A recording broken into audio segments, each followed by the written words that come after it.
my name is Debbie Reynolds. They call me the Data Diva. Today I want to talk about New York City's Tenant Data Privacy Act. This is really interesting that the city of New York decided to enact this particular privacy law. Actually, this law, as I know, it was a result of many complaints from tenants in multi-unit buildings where the building had things like smart cards or key fobs or mobile apps that let you access the building in some electronic way where tenants felt as though they were being harassed by either landlords or building people. Things like tenants being asked about the relationship to them and their visitors who come to their house, or being restricted, having their access restricted, or having visitor access restricted at certain times. Things that basically should not be legal and actually are not legal because as a result of this act. This particular act went into effect in July 2021.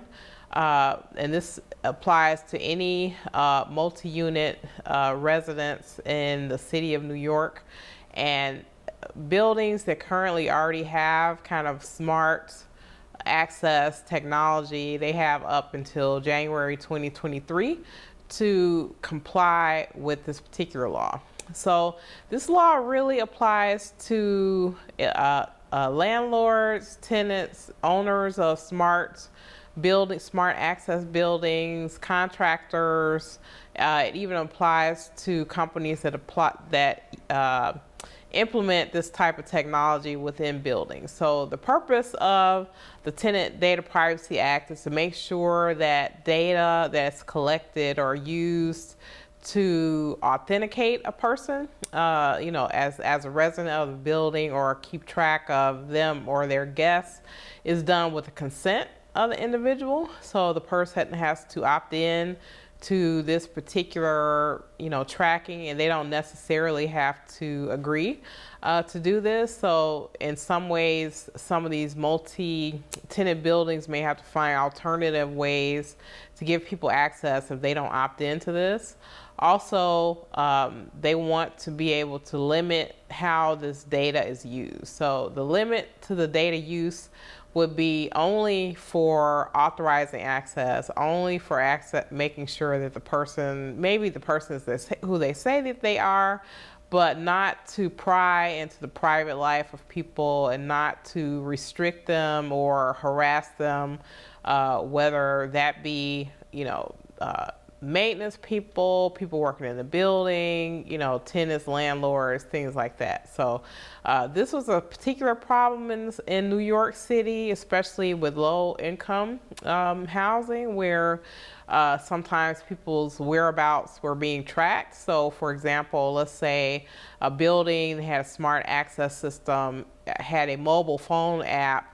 That app may have been set up to track the person even when they weren't in the building. So this law is pretty specific, and I think it speaks to a lot of the concerns that tenants of these multi-resident buildings had about how data was being collected about them and how this data would be used. Also, it has pretty strict limit about data retention. So the data retention is not supposed to be more than 90 days unless the data is anonymized, and it also needs to tie that data retention to some type of purpose. So it's very specific about that.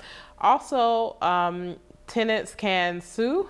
So there's kind of a private right of action where they can get up to from $200 to $1,000 per incident if they have an issue with kind of smart cards or smart readers or how their data is being used. So I don't know. I think, especially from a lot of my friends in Europe, because privacy is a fundamental human right, things like this are typically covered under sort of the umbrella of these bigger laws like GDPR, Where in the US, because we don't have privacy as a fundamental human right, we have kind of these gaps. And so I think that this particular law is interesting because it's really trying to plug that hole and fill the gap where there can be misuse and abuse of data, just, as a result of technology and the ability to kind of gather this information about kind of the comings and goings of people and their mode of life and mode of living